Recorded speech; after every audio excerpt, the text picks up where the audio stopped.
తిరుపతి జిల్లాలో సంచలనం సృష్టించిన జ్యువెలరీ షాప్ దొంగతనం కేసును పోలీసులు ఛేదించారు. భారీ దోపిడీకి పాల్పడ్డ దొంగను పట్టుకున్నారు. అతడి నుంచి 14 లక్షల రూపాయల విలువగల బంగారాన్ని స్వాధీనం చేసుకున్నారు. గత నెల 14న సుళ్లూరుపేటలోని శ్రీ వెంకటేశ్వర జ్యువెలర్స్ షాపులోకి చొరబడ్డ దొంగ యజమాని కళ్ళలో కారం కొట్టి చోరీకి పాల్పడ్డాడు. యజమాని ఫిర్యాదుతో కేసు నమోదు చేసుకున్న పోలీసులు దర్యాప్తు చేపట్టారు. నిందితుడు అంతరాష్ట్ర పాత నేరస్తుడు వెల్ మురుగన్గా గుర్తించి పట్టుకున్నారు.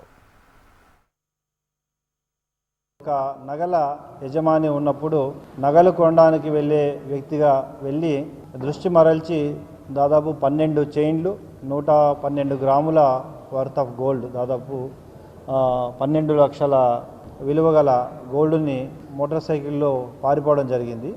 అతని జోబులో కళ్ళల్లో కారం కొట్టాడు. జోబులో ఉన్న కారాన్ని ఆ వ్యక్తిపై కొట్టి పారిపోయాడు.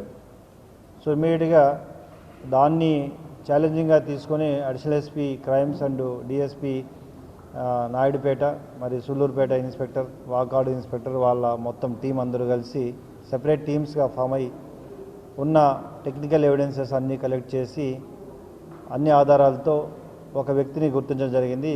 ఆయన పేరు పల్సర్ బాబు. ఈయన యాక్చువల్గా ఆల్మోస్ట్ 25 కేసెస్లో ఇప్పటివరకు ఇన్వాల్వ్ అవ్వడం జరిగింది. తమిళనాడుకు చెందిన వ్యక్తి. ఈ కేసుతో 25 కేసెస్. ఇతను ఈ బంగారాన్ని తీసుకెళ్ళి దాదాపు కేరళ వరకు తీసుకెళ్ళి అక్కడ బంగారాన్ని కుదువబెట్టడం జరిగింది. ఇదంతా కూడా అతన్ని గుర్తించి అతన్ని మళ్ళీ అదుపులో తీసుకొని నగలన్నీ రికవరీ చేసి కంప్లీట్గా పోయిన వ్యక్తికి అప్పగించడంలో ప్రధాన పాత్ర పోషించిన అడిషనల్ ఎస్పీ క్రైమ్స్, డిఎస్పీ మరి సుళ్లూరుపేట ఇన్స్పెక్టర్ వాళ్ళ బృందాన్ని అభినందిస్తూ